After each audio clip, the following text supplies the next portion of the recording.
Bienvenidos a Programa Resuelto, mi nombre es Andrés y en este video vamos a resolver más ejercicios sobre funciones en esta serie de ejercicios de cálculo diferencial.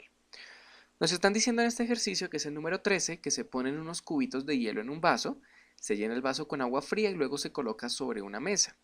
Tenemos que describir cómo cambia la temperatura del agua conforme transcurre el tiempo, esta descripción con palabras, y luego tenemos que esbozar una gráfica de la temperatura del agua en función del tiempo transcurrido.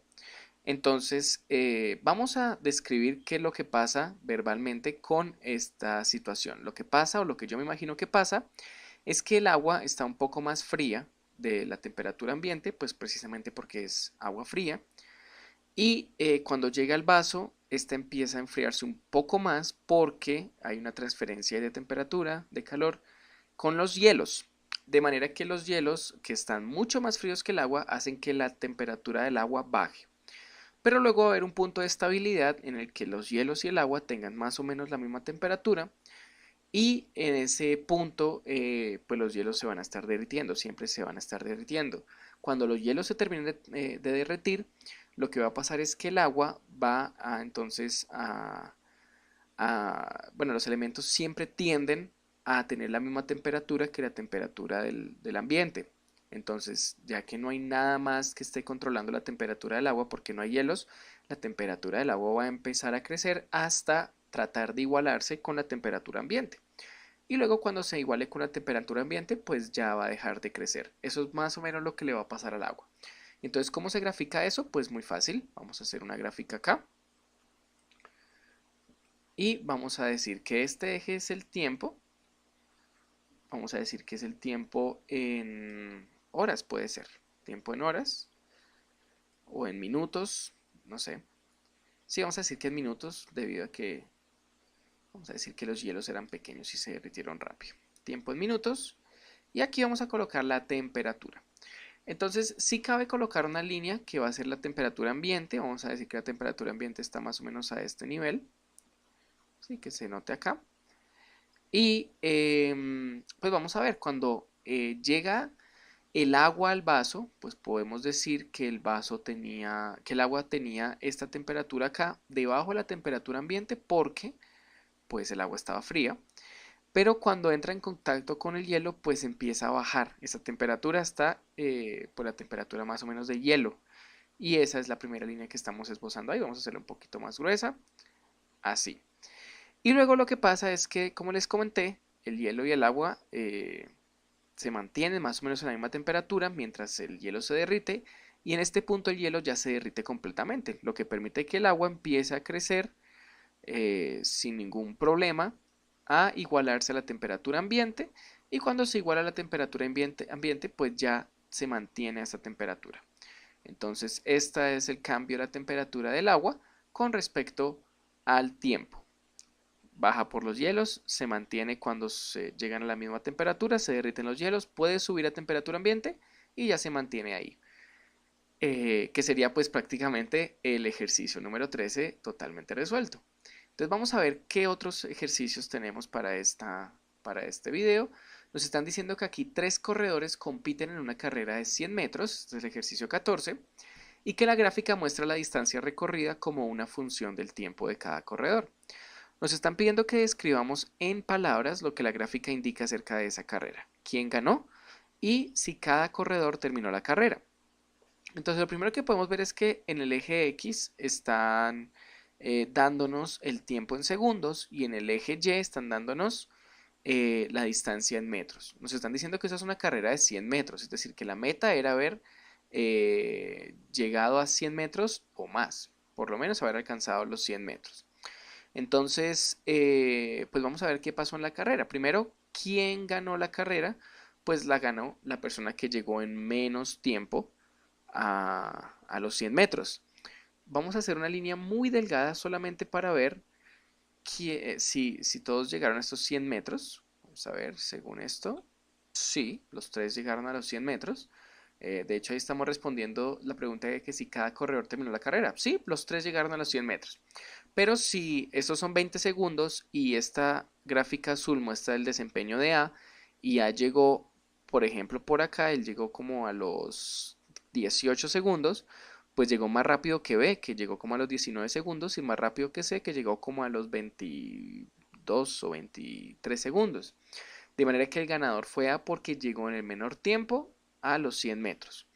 También tenemos que describir en palabras qué es lo que la gráfica nos está diciendo. Pues la gráfica nos está diciendo que A empezó un poco lento, como, pues sí, corriendo, pero con cierta lentitud. Y aquí en este punto, a los 4 segundos de estar corriendo, le puso mucha velocidad a la carrera. Entonces empezó a correr muy, muy, muy, muy, muy, muy rápido, hasta que ya pues adelantó a los demás y llegó de primero.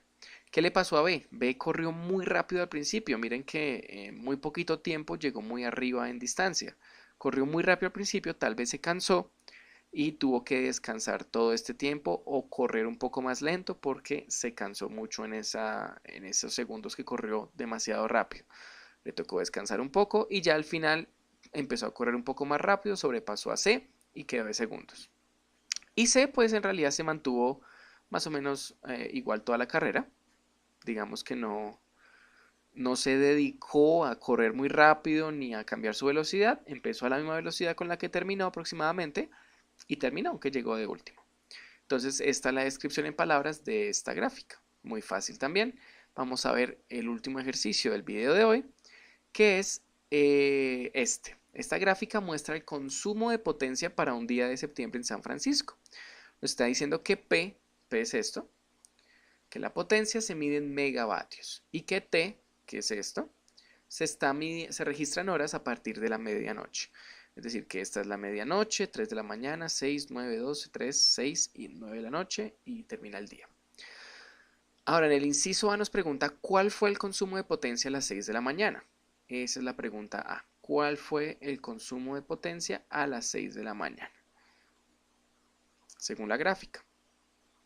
Entonces, para resolver esto, pues sencillamente vamos a hacer una línea muy delgada aquí a las 6 de la mañana. Aquí, en este punto donde donde la función está pasando a las 6 de la mañana, vamos a hacer una línea recta y vamos a ver, esto no es una línea recta, vamos a ver que más o menos está alcanzando los 500 megavatios. Entonces podemos decir que a las 6 de la mañana aproximadamente